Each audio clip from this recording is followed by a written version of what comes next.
Hi అండి, అందరికీ నమస్కారం. వెల్కమ్ బ్యాక్ టు వైరల్ అమ్మాయి. అందరూ ఎలాగున్నారు? అందరూ బాగోవాలి, అందులో మేము కూడా ఉండాలి. ఈరోజు మన ఛానల్ వచ్చేసి చేపల పులుసు అండి. చాలా టేస్ట్గా ఉంటుంది. ఇందులో నేను ఎలాంటి మసాలా వేయకుండా అయితే వండుతున్నానండి. మామిడికాయ చింతపండు వేసి అయితే వండుతున్నాను. చాలా బాగుంటుంది. ఫస్ట్ అయితే స్టవ్ మీద మూకుడు పెట్టేసుకొని ఆయిల్ వేసి, ఆయిల్ వేడెక్కిన తర్వాత ఆనియన్స్ వేసుకోవాలి. ఆ తర్వాత కొంచెం ఉప్పు వేసుకోవాలి. ఉప్పు వేసుకొని మొత్తం అంతా కలిసేలాగైతే కలిపేసుకుందామండి. ఉప్పు వేయడం వల్ల స్పీడ్గా మగ్గుతాయి, అందుకని ఉప్పు వేసానండి స్టార్టింగ్లోనే. చేపల పులుసు అంటే ముందుగా మసాలా వేయాలనుకుంటారేమోనండి. మసాలా వేస్తేనే బాగుంటుంది, లేకపోతే బాగోదు అని అనుకుంటారేమో. మసాలా వేయకపోయినా సరే చాలా టేస్ట్గా ఉంటుంది. మా అత్తయ్య గారు నేర్పించిన వంట. అస్సలు మసాలాలు అయితే వేయరు అత్తయ్య గారు. ఇలాగే వండుతారండి, మామిడికాయ చింతపండు వేసి, లేదంటే పచ్చి చింతకాయలు వేసి వండుతారు. చాలా టేస్ట్గా ఉంటుంది. ఇలా ఆనియన్స్ కలిపేసుకున్న తర్వాత మనం మళ్ళీ మూత పెట్టి మూతలో నీళ్ళు వేసుకోవాలి. నీళ్ళు వేసుకోవడం వల్ల మనకి ఆనియన్స్ అనేది కింద అడుగు పట్టకుండా మాడకుండా అయితే ఉంటుందండి.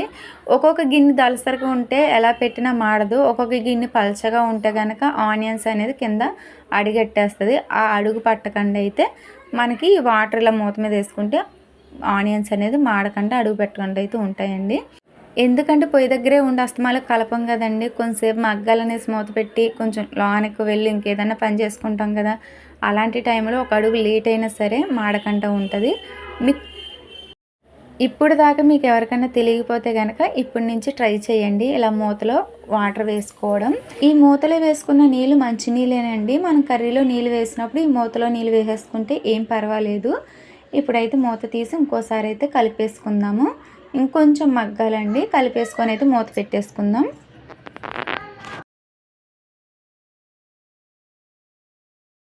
ఇప్పుడు మూత తీసి చూసారా ఆనియన్స్ ఎంత చక్కగా మగ్గిపోయినాయో. ఇప్పుడు ఇందులోకి అల్లం వెల్లుల్లి పేస్ట్ అయితే వేసుకుందామండి. 2 స్పూన్లు కానీ లేదంటే 3 స్పూన్లు కానీ వేసుకుందాము. నేనైతే 3 స్పూన్లు వేసుకున్నాను. వేసుకొని ఆనియన్స్ అంతా కలిసేలాగైతే కలిపేసుకుందామండి. కలిపేసుకొని ఇలా మళ్ళీ మూత పెట్టేసుకోవాలండి.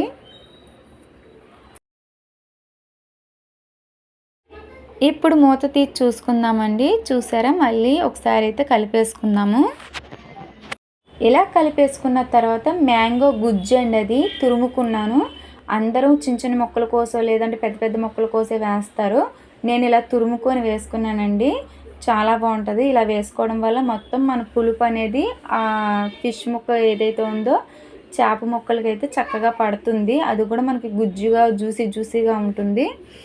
నేనైతే ఇలాగ తురుముకొని వేసుకున్నాను.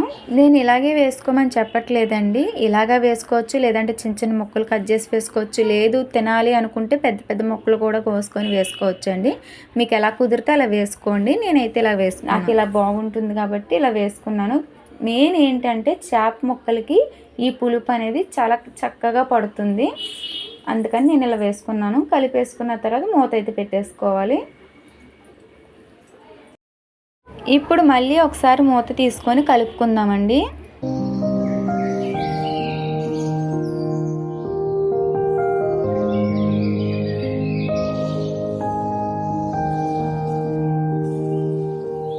ఇలా కలిపేసుకున్న తర్వాత ఇందులో చిటికెడు పసుపు, అలాగే 2 స్పూన్లు 3 స్పూన్లు కారం వేసుకోవాలండి.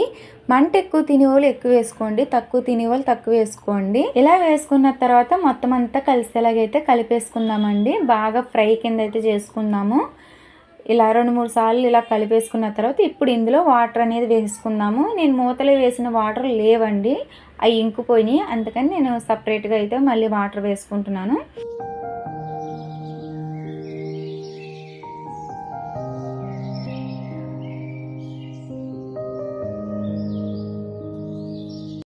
ఇలా వాటర్ వేసుకున్న తర్వాత ఒక 5 నిమిషాలు అయితే మరగనివ్వాలండి. మరిగిన తర్వాత ఇందులో ఫిష్ ముక్కలు అనేది వేసుకుందాము.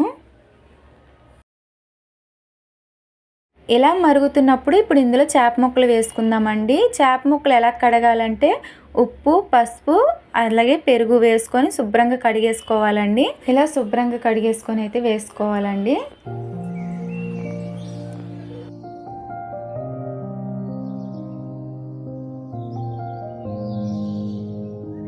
ఇలా వేసుకున్న తర్వాత ఇప్పుడు మూత పెట్టి అయితే మగ్గనిచ్చుకుందామండి. ఒక్క 2 నిమిషాలు.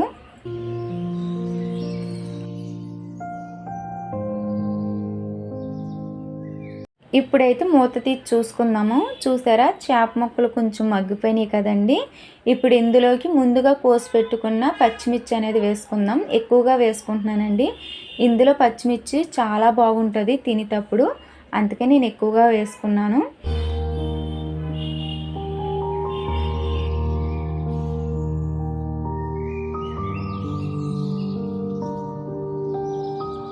ఇప్పుడు అలాగే ఇందులో కొంచెం చింతపండు వేసుకోవాలండి. కొంచెం చింతపండు తీసుకొని శుభ్రంగా కడిగేసుకొని దాన్ని కొంచెం చింతపులుసు తీసుకొని ఈ పులుసులు అనేది వేసుకుందాము. ఈ కర్రీలో వేసుకుందామండి. ఆల్రెడీ మనం మామిడికాయ మొత్తం అంతా వేసుకున్నాం కదా, అందుకని చింతపండు కొద్దిగా వేయాలండి. ఎక్కువ వేస్తే మరీ పుల్లగా అయిపోతుంది. కొద్దిగా వేస్తే కరెక్ట్గా సరిపోతుంది. నేను ఇంకా వేయలేదు, సరిపోయింది కాబట్టి. ఇప్పుడు కొంచెం మనం గరిటెట్టి తిప్పకుండా మనం అలాగ గిన్నెచ్చుకొని అటు ఇటుగా 2 సార్లు కుదిపితే అది సెట్ అయిపోతుందండి పులుసు అనేది. మళ్ళీ మనం గరిటిచ్చి నార్మల్గా తిప్పామంటే చేప ముక్కలు అనేది ఎక్కడికక్కడ విడిపోతుంది.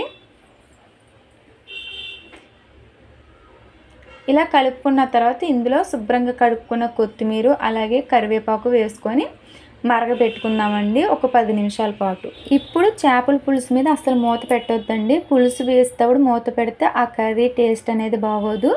మూత పెట్టకుండానే మరగనిచ్చుకోవాలి.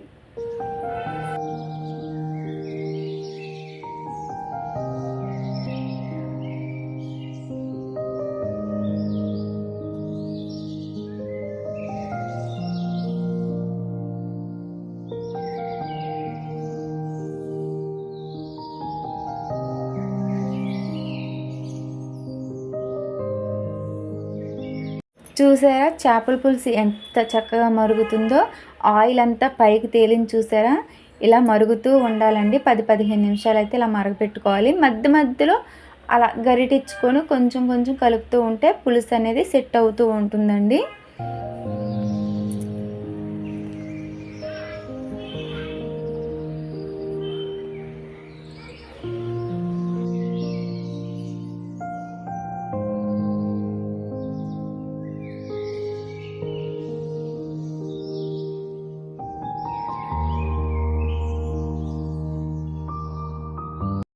ఇంతేనండి, చేపల పులుసు అయితే రెడీ అయిపోయిందండి. 2 నిమిషాల నుంచి అయితే స్టవ్ అయితే కట్టేస్తాను. మరీ అంత పలచగా కాకుండా అలాగని చిక్కగా కాకుండా మీడియంలో ఉండేలాగైతే చూసుకోవాలండి చేపల పులుసు.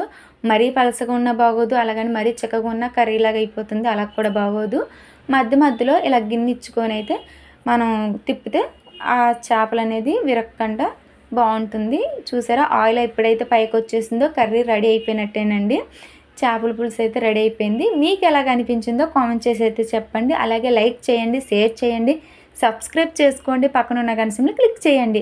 కొత్తగా ఎవరైనా చూస్తే కనుక సబ్స్క్రైబ్ చేసుకోండి. ఇప్పుడు దాకా సబ్స్క్రైబ్ చేసుకొని సపోర్ట్ చేసిన ప్రతి ఒక్కరికి పేరు పేరున ధన్యవాదాలండి. నేను చేసిన చేపల పులుసులో మీకు ఏమైనా డౌట్లు ఉంటే కనుక కామెంట్ చేయండి. నేను వెంటనే రిప్లై ఇస్తానండి. ప్రతి మెసేజ్కి కూడా నేను రిప్లై ఇస్తాను. మీరు చేసే మెసేజ్ నాకు చాలా ఇంపార్టెంట్ అండి. నేను చేసిన కర్రీ ఎలాగుంటుందో తెలుసుకోవాలనుకుంటున్నాను మీ మెసేజ్ల ద్వారాగా. ప్లీజ్ సపోర్ట్ చేయండి. అలాగే ఛానల్ని ముందుకు తీసుకెళ్తారని మనస్ఫూర్తిగా కోరుకుంటున్నానండి. ప్లీజ్ సపోర్ట్ చేయండి.